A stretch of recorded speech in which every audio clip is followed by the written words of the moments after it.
Hi guys, what's up? Here's Max. Here I am again to bring you another chapter of Dragon Ball Hakai. This time I will be telling you everything that happened in chapter 12 of the story, a chapter made with great dedication for all of you, where we simply gave our best in the production of the manga. But in addition to telling you absolutely everything about chapter 12 of Dragon Ball Hakai, I'm going to answer in this video many comments that you made to us in the last videos. And between these comments, I'm going to ask very controversial criticisms, such as some people who perhaps, due to lack of attention, are accusing us of repeating content in the last videos. That's right guys, in this video I'm going to talk about many things with you, an open conversation about Dragon Ball Hakai, and also some other important things about the channel. But of course, first of all, I'm going to ask you to leave your like on this video and subscribe to the channel in case you haven't already. This helps a lot in reach of this video here on YouTube, and therefore helps a lot in the continuation of Dragon Ball Hakai. So if you're a fan of Dragon Ball Hakai and our channel in general, please help us with these simple acts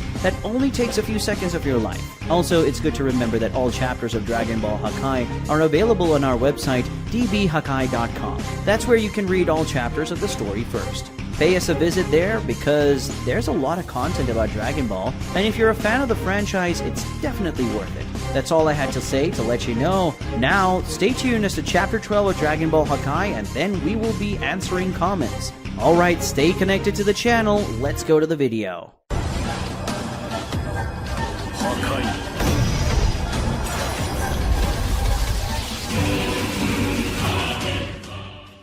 Dragon Ball Hakai, Chapter 12, The Pride of Princes.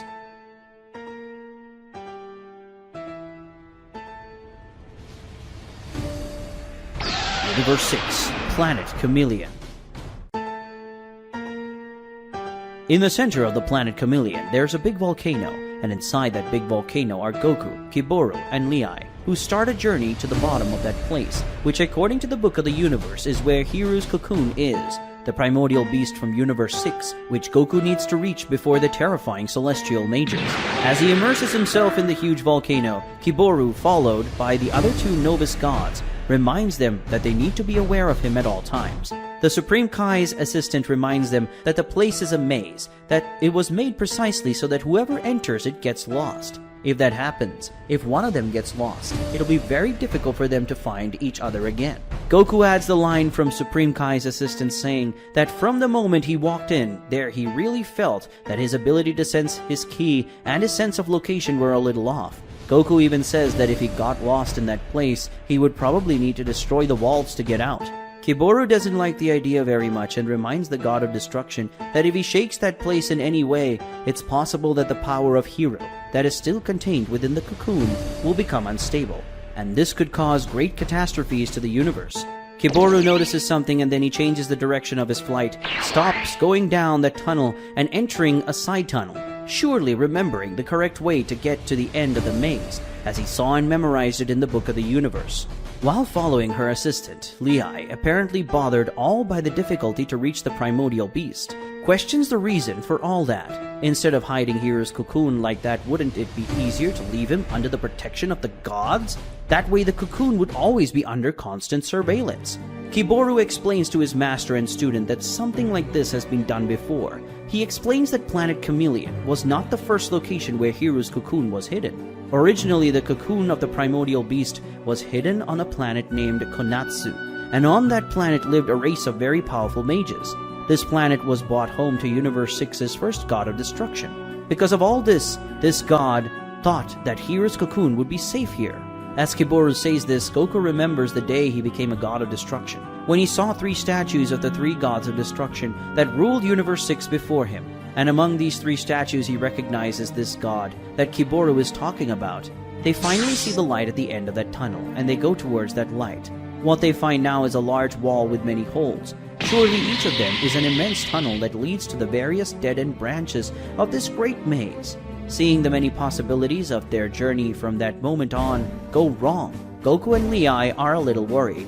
But Kiboru remains focused, looking hole by hole to remember what he saw in the Book of the Universe and chose the correct path. As he does so, he continues to tell the story.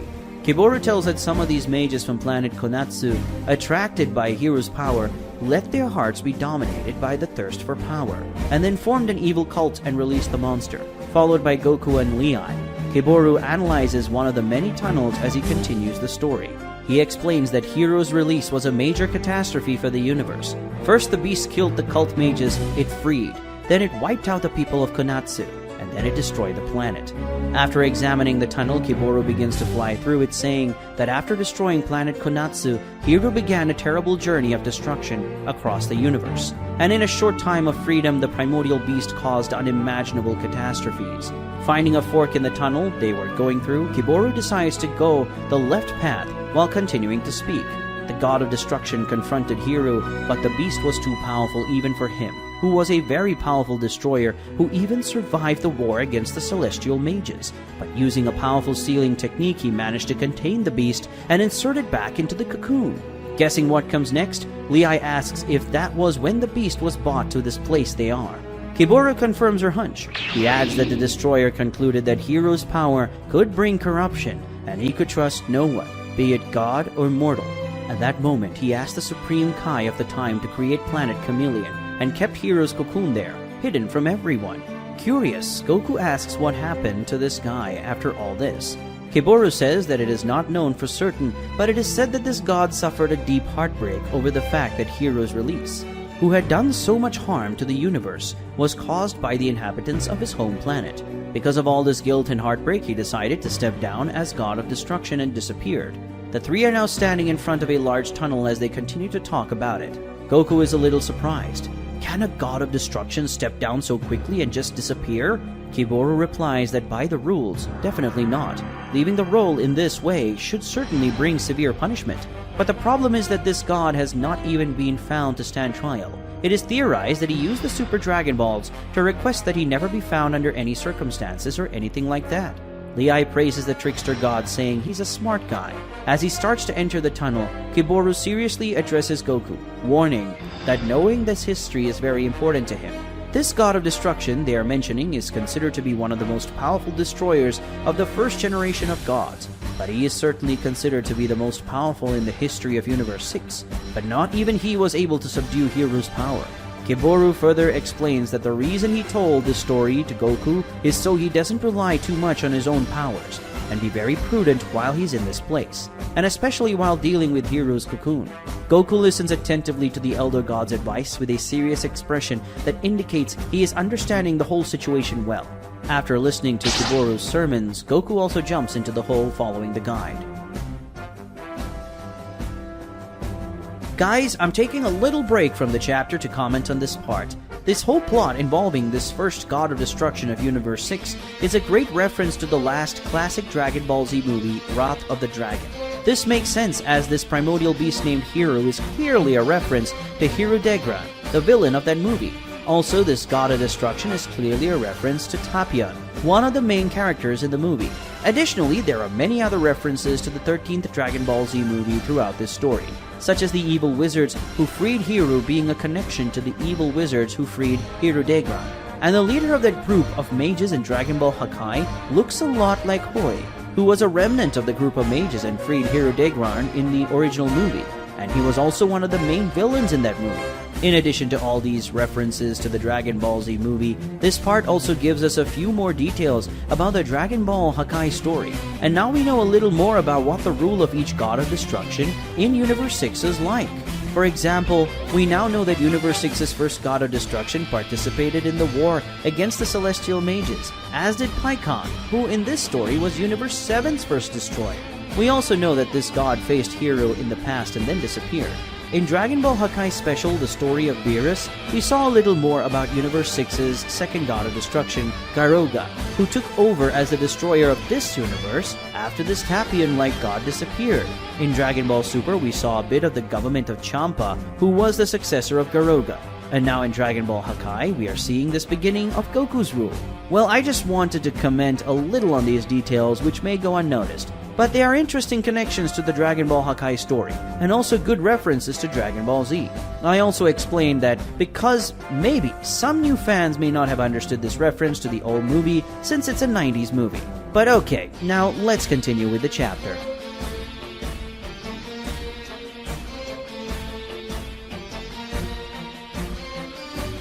Universe 7, Planets, Quinn. On one of the planets that is part of the quintet of planets, an extremely intense fight takes place, and this fight takes place at high speed around the entire planet. In a mountainous region, the exchange of blows is so intense that stones fly in all directions, carried by strong air currents that are moved by the impact of the combatant's blow. As he fights, Vegeta has an ecstatic smile on his face, showing that he is fully comfortable and happy with the battle, while Cooler, unlike his opponent, has an expression that is not at all satisfied with the situation. The Golden Demon manages to find gap in Vegeta's guard and punch him in the abdomen, but Vegeta resists the attack very well and immediately counters his enemy with 2 punches. Vegeta is again attacked with a punch to the face, but again he responds very well and with superiority, returning the punch to his opponent's face, adding another powerful punch to his face, and then a strong kick that knocks Cooler away. Cooler stops his recoil and concentrates his energy, very angry, cursing his enemy. Cooler returns to Vegeta, attacking him with many blows, such blows that Vegeta doesn't seem to try to defend. While attacking the Saiyan, Cooler questions him about this transformation. How can there be a transformation that makes him more powerful only with the intensity and desire for battle? How could he have acquired such power? Upon receiving this question, Vegeta rephrases the question to himself, and then his mind sinks into memories of the near past.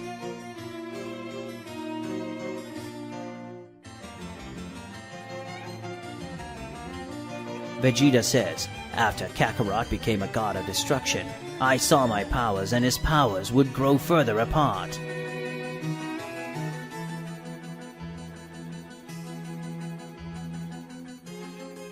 I went to Lord Beerus and Master Whis to ask for more training, something that completely overstepped all bounds, and then they told me about the anti-life dimension.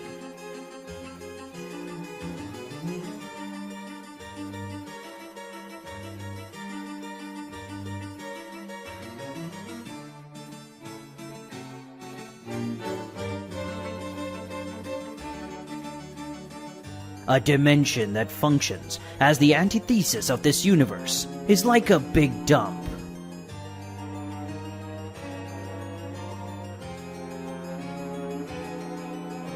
A dump that works as a natural escape for the universe to throw away everything that is harmful to its own balance, a place where there can be no life.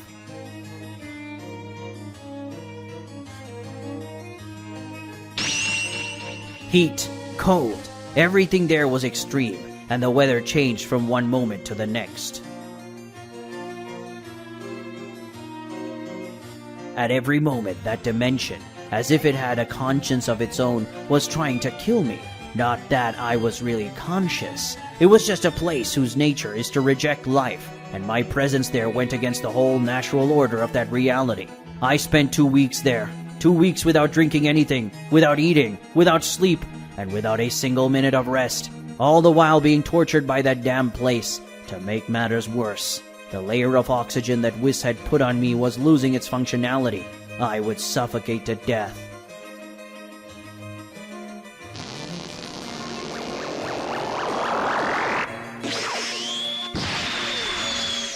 The physical and mental limits added to the need to survive the predatory environment of that place, and to get out of there made me feel the purest desire for destruction.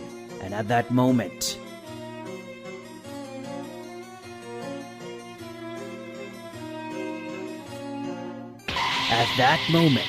I reached the newest level of power. I spent 2 weeks in a place where life just couldn't exist, and I survived. That's why I won't lose to you. After remembering all these things he went through in his hard training in the anti-life dimension, Vegeta again presses Cooler with his punches, causing his opponent to retreat. As he does so, he continues to explain to Cooler the reasons why he can't lose that fight. Vegeta explains to his enemy that he represents Saiyan royalty. He is the one who carries the royal blood of the most powerful warrior race in the universe. Vegeta lands a harder punch to Cooler's chin that knocks him away. But before Cooler can fully recover from the attack to return to him, Vegeta interrupts his opponent's recovery by pointing a hand at him and stealing his moves using his telekinetic force. After doing so, while concentrating a large amount of energy in his other hand, Vegeta says that's why he can't lose that fight.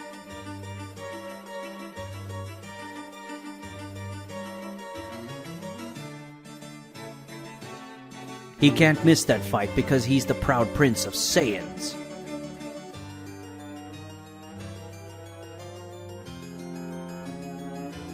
Cooler receives the concentrated attack with all the strength and pride of the Prince of the Saiyans, an attack whose impact force spreads completely across the planet they are on, and in an instant, that planet disappears from space in a huge explosion.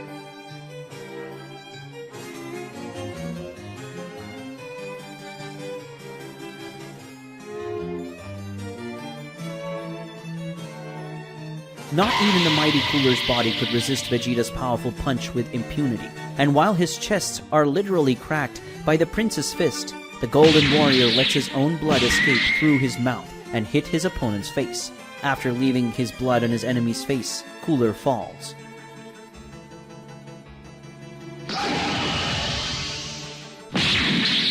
As he falls among the wreckage of the planet, Cooler reflects with great disgust and frustration. He says, "Pride of the Saiyan Prince, sir? What about my pride?"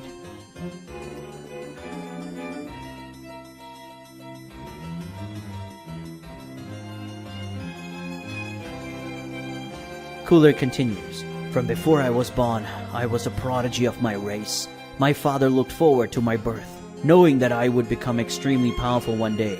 But my abilities exceeded even my father's expectations. I was much more powerful than he could have imagined. I soon gained a great deal of respect in Cold's army. I was not only the prince of his kingdom, but also his main general. No warrior or army could oppose me. In the universe there was no one like the great Prince Cooler. But my father and brother envied and feared my powers so much that they set a trap for me. That was my defeat."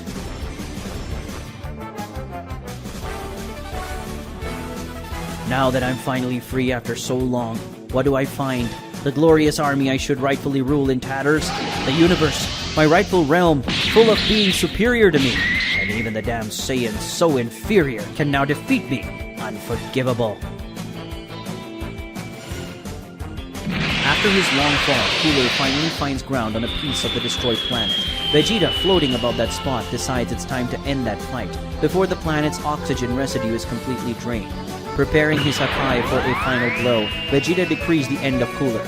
But the Saiyan is surprised by the glow of his opponent's energy, which suddenly summons a pillar of energy that goes far beyond his height.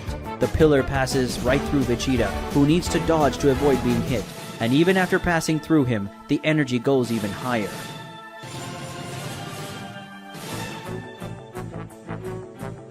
Vegeta sees something approaching inside the golden energy pillar, and then finally he reveals himself, the new Golden Cooler, who is said to be showing off his final and most powerful form. Seeing his opponent, Vegeta fears a lot, commenting with concern about the fact that his energy is completely surreal. As he advances towards Vegeta, Cooler says, "You know, Vegeta, you say you carry great pride in being the prince of the Saiyans, right? Well, I also carry great pride in being the crown prince of this universe. Let's see which prince is more proud."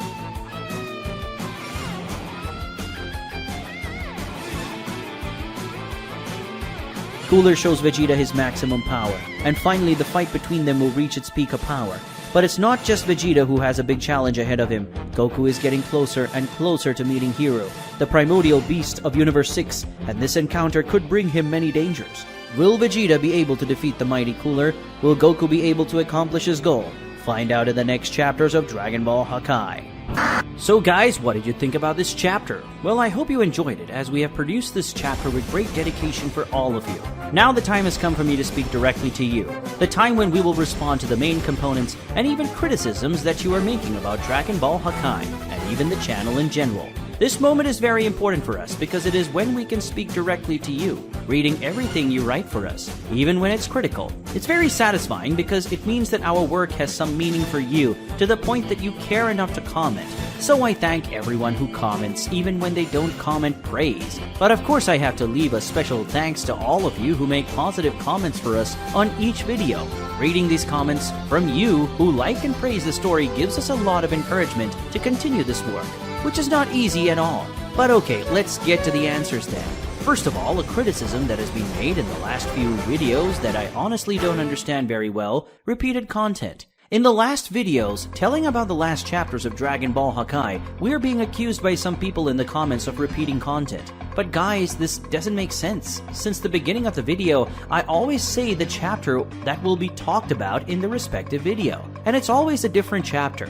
For example, in the video where I was talking about chapter 10, some people were saying it was repeated content. But how can it be repeated content if chapter 10 had just been published? See how that doesn't make sense? And this kind of comment has been repeated in all the last videos where I talk about the new Dragon Ball Hakai chapters, chapter 9, 10, and 11. In the case of these comments, there are only two options. Either the people who commented were malicious, or they didn't pay much attention to the videos.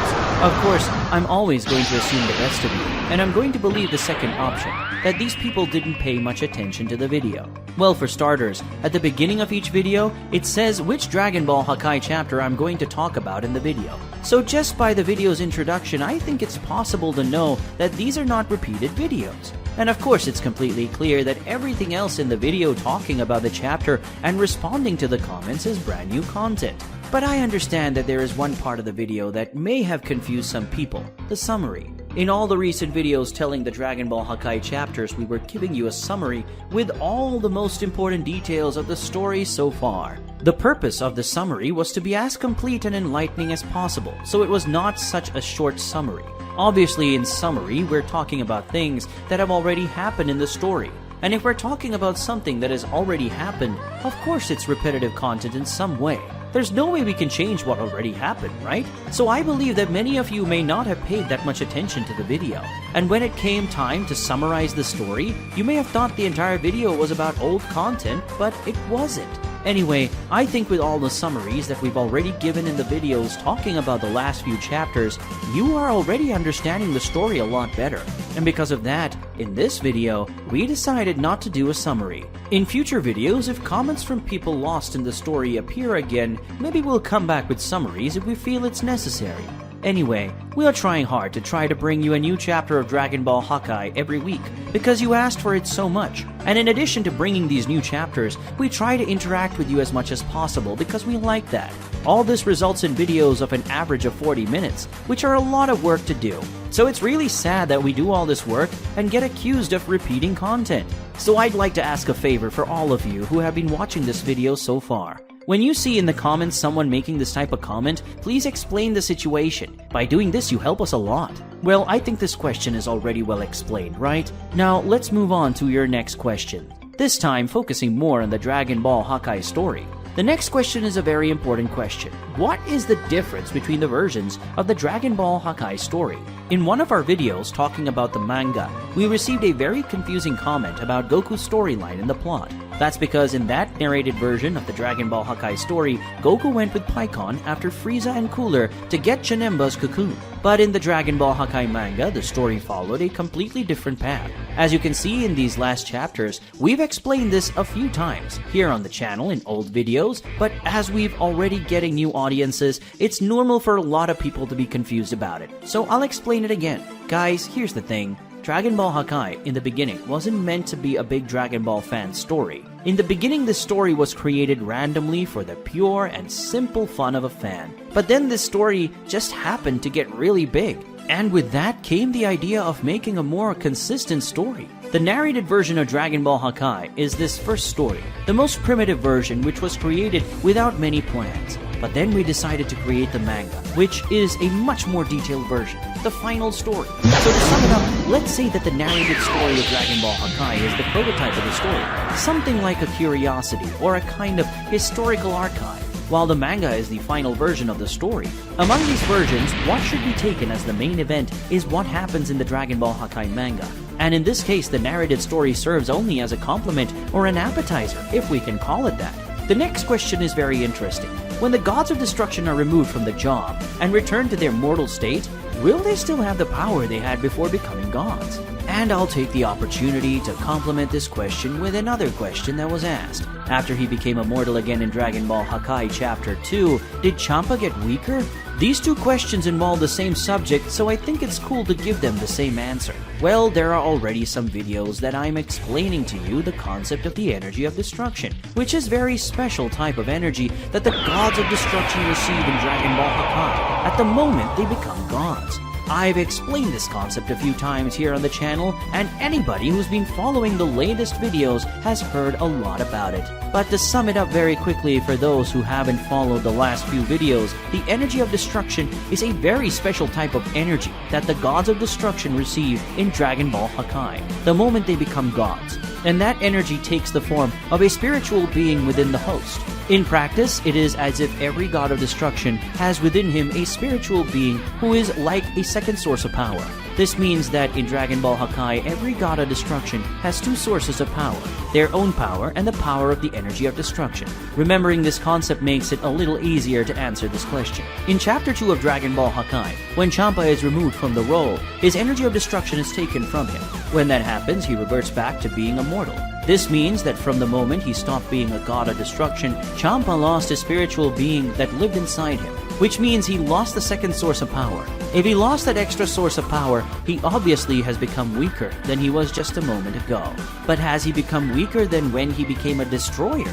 Well, that depends. Without the energy of destruction, Champa is now as powerful as his physical power allows him to be. If in the time when he was immortal, Champa trained more than when he became a god, we can assume that in losing this second source of divine power, he became weaker. If while he was a Champa god, he maintained regular training to at least maintaining his power level, we can assume that after losing his godhood in Chapter 2, he was back to being as strong as he was when he became a destroyer. But if after becoming a god, he became completely neglectful of his training and relied only on his divine powers to be strong, we can assume that he is weaker than he was at the time he became a god. Considering Champa's personality and everything we've seen of him in Dragon Ball Super, I'd go for the third option, as Champa is said to be a god completely neglectful of his work and training. It's very likely that now that he has lost his divine powers, he is weaker than when he became a god. That's because when he became a god, he probably had to deserve it, which means he was probably a much harder warrior and trained regularly.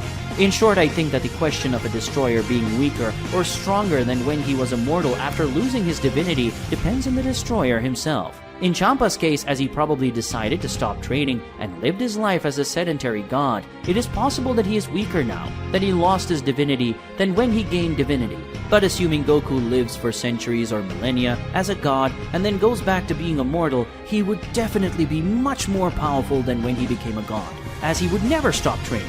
The question depends on the personality and the decisions of each one. Now the next question. Why did Goku have to replace Champa? Why didn't he replace Universe 9's Gods of Destruction, who had a lower average?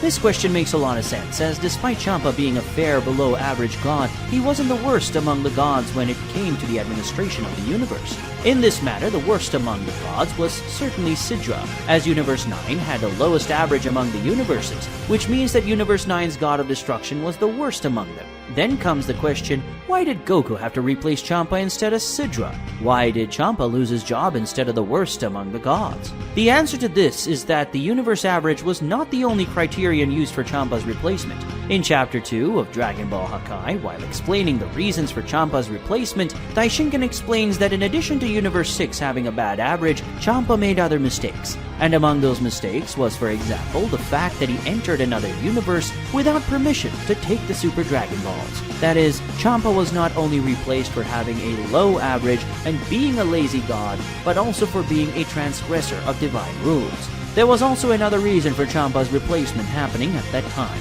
and the reason for this was theorized by the Supreme Kaishin also in Dragon Ball Hakai Chapter 2, where he says that they probably took advantage of the fact that Universe 6's Kaiju tree was bearing golden fruit, and this was a good opportunity to give birth to a new god of destruction, as a new god of creation was also being born. That is, Champa's replacement occurred for a number of reasons. Among these reasons were his bad work as a deity, which was reflected by the low average of Universe 6, the fact that he had transgressed some of the divine rules, and the chance of a new golden fruit being born in his universe. The next question is, where are the angels in Dragon Ball Hakai? I think it's been a while since angels have appeared in the story, right? Well, a lot of people are missing them, and we've had some complaints on that. In Chapter 7 of Dragon Ball Hakai, following Zuno's kidnapping and the destruction of the Super Dragon Balls, the angels were summoned to an emergency meeting. We saw Whis being summoned after taking care of Vegeta, and Vados was also summoned just before dropping off Goku at the place where the meeting between the Gods of Destruction was taking place.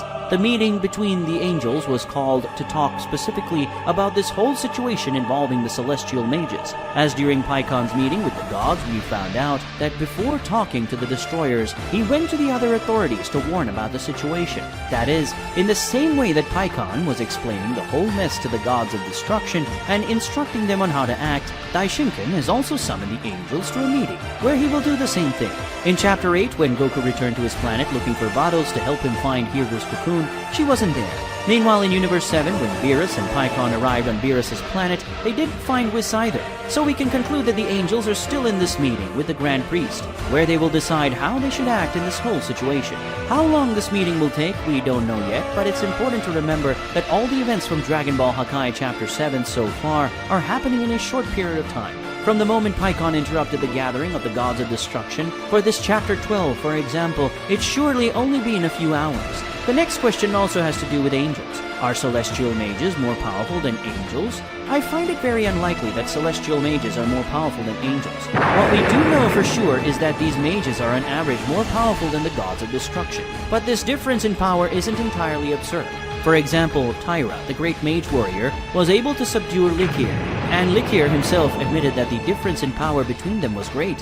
But the fact is that Universe 8's God managed to hold a fight with Tyra for quite some time, and while she wasn't taking the fight too seriously, he managed to get the upper hand against her.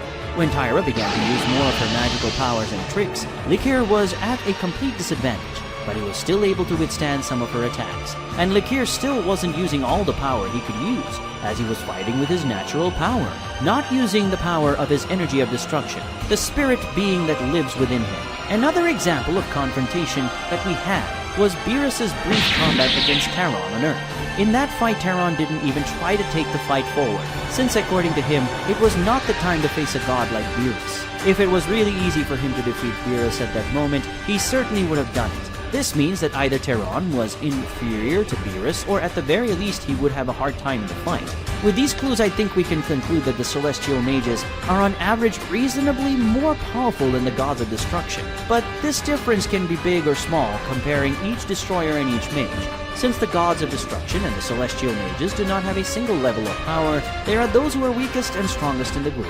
To make it easier to understand, let's think of a power scale that goes from 1 to 10. Let's assume that the average power of a celestial mage is 6, and the average power of the gods of destruction is 4.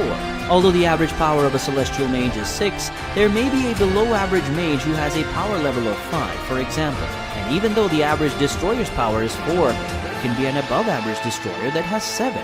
That is, it is possible for some more powerful gods of destruction to match or even surpass some celestial mages who are weaker than average. But when we talk about angels, the matter is totally different. With everything we've seen in Dragon Ball Super, anime or manga, the angels are on a completely different level than the destroyers. I think it's no exaggeration to say that one angel alone could defeat all the gods of destruction in Dragon Ball Super. And I think that even if we put the weakest of the 12 angels against the strongest of the 12 gods of destruction, the destroyer would have no chance of victory. To give a definitive answer, I think I can safely say that no, a celestial mage is not stronger than an angel. But perhaps the strongest among the mages could make a good fight for a not-so-strong angel. Who knows? And while I'm talking about power level, especially the power level of gods of destruction, there's another question that was asked about the power of these deities. In one of the videos responding to comments, I was talking about the power level of the gods of destruction, and I mentioned something about Beerus being the strongest among the destroyers. But some people disagree with me when I made this statement. Some people said they don't think that Beerus is the strongest among the 12 gods, and that there are clues in the anime and manga that show that there are other gods stronger than him, like Quetela and Belmont. Well, the truth is that when I said that Beerus is the strongest among the 12 gods of destruction, I was not giving an opinion, but reproducing an official information that is present in the light novel of Broly's movie. With this, we can say that it is officially stated that Beerus is the strongest among the gods, so I don't think there's any more room for questioning about that. I know this may cause some doubts, but there are statements in the anime and manga that make us believe that there are gods more powerful than Beerus, such as Whis' line in the anime about Belmont being stronger. But it is also said in the manga that Beerus lost an arm in a wrestling match to Quitella. Because of this, many people think that Quitella and Belmont are stronger than Beerus, mainly because they defeated the Destroyer of Universe 7 in an arm wrestling match. Those who believe in this use it as an argument, a line by Vegeta from the Namek arc, where he makes a direct connection between increased fighting power and increased physical attributes. That is, many Dragon Ball fans still feel that if a character's overall power is higher, he will be superior to another with lower power in all attributes. But this is a concept that in Dragon Ball Super was changed, and now a character that has a lower overall power can excel so much in an attribute to the point of surpassing a more powerful character. For example, Toppo is without a doubt more powerful than Dispo, but despite that, Dispo carries the title of fastest warrior in Universe 11. This means that despite being weaker than Toppo in general, Dispo is superior to him in one attribute: speed. I personally think this is a very good point because it's a way to make the series combat a little more complex than just summing it up in terms of power numbers. And this concept also made room for many other characters who don't have such a high power level to gain relevance, like Master Roshi and others. Of course, when the power level is much higher, there's not much to do. This is still Dragon Ball in the end, but at least things are a little more inclusive now. Speaking specifically to the gods of destruction, maybe Belmont and Quitella are superior to Beerus in physical strength, to the point where they can beat him in arm wrestling. But there are other qualities that Beerus can be superior in, such as stamina, speed, and others. A proof to all this is that during the battle between the gods of destruction, each one of them proved to be very good at something. For example, Beerus has been shown to be very fast and skillful while dodging the attacks of many gods. Sidra is shown to be very defensive in capabilities, using a very resistant energy shield. Rumshi showed enormous brute strength. In short, every destroyer has its strengths and weaknesses, and apparently brute strength isn't Beerus' strongest point. Now I'm going to answer one last question, which is something I already answered in another video. But in the video where I answered this question, someone made a comment that I thought was very pertinent, and I think it's cool to answer that comment as a curiosity. But first, let's explain the whole thing. In Chapter 7 of Dragon Ball Hakai, the Super Dragon Balls were destroyed, and as a consequence, all the Dragon Balls scattered throughout the universes also stopped working. The reason for the other orbs to stop working, I've explained in other videos and I won't repeat it, but the important thing for you to know is that some people criticize the logic behind this concept, and I explained it better in another video. After I explained that this concept actually makes sense, one person commented saying that's okay. It might make sense for the smaller orbs to stop working by destroying the larger orbs, but that's not a cool thing to do. After all, the show's name is Dragon Ball, so it doesn't make sense that there are no Dragon Balls in Dragon Ball, right? First of all, I respect the opinion of the person who made this comment, as well as the opinion of everyone who agrees with it. Destroying the Dragon Balls was a script decision, and people have every right to like or dislike that decision. But there's a very symbolic logic behind that decision. And as this person who commented mentioned the name of the series, that's what I'd like to talk about. The Dragon Ball franchise has 2 mangas so far. The first manga is obviously the original story, Dragon Ball. The Dragon Ball manga brings us the Dragon Balls, the common orbs that we knew first. Years later, the Dragon Ball manga had a sequel, Dragon Ball Super. And in Dragon Ball Super, we were introduced to the Super Dragon Balls, which are gigantic orbs. And these large orbs match both the premise of the Dragon Ball Super, which is to expand the franchise's universe, and the name of the series itself. But what about Dragon Ball Hakai? What does Dragon Ball Hakai mean? Have you ever stopped to think about it? Well, Hakai is the Japanese word that could be translated as destroy. It is a word whose meaning has to do with destruction. That is, if we look closely and play with words, we'll realize that the title Dragon Ball Hakai in a simple translation can mean things like destroy Dragon Balls or Dragon Ball destroyed or something like that. If you pay attention, you will see that the title of Dragon Ball Hakai already suggests to us something involving the destruction of the Dragon Balls. So we could say that it is even consistent with things that the franchise has done so far. Since the name of the manga influences somehow what will be done about the Dragon Balls. In short, in Dragon Ball, the ordinary Dragon Balls are presented to us. In Dragon Ball Super, we have the Super Dragon Balls. And in Dragon Ball Hakai, we have the destruction of the Dragon Balls. Makes sense, right? But again, I totally respect all those who didn't like the decision to temporarily eliminate the use of Dragon Balls from the story, and I'm not replying to this comment to change your minds on the matter, but it's because I found curiosity in this comment mentioning the name of the franchise, and I decided it would be nice to share this curiosity with all of you. Well guys, I think it's time to finish this video. I've already said a lot, haven't I? I'm so grateful to all of you who've come with me this far. I hope that with this video you learned a lot, and you have a lot of fun reading the next chapters of Dragon Ball Hakai, and that you also enjoy the story about Dragon Ball in general. If you have any questions for us, leave them in the comments and I'll answer them in the next video, but please be polite, okay? If you enjoyed this video, don't forget to like and subscribe to the channel as we become 150,000 subscribers. Until next time, bye-bye.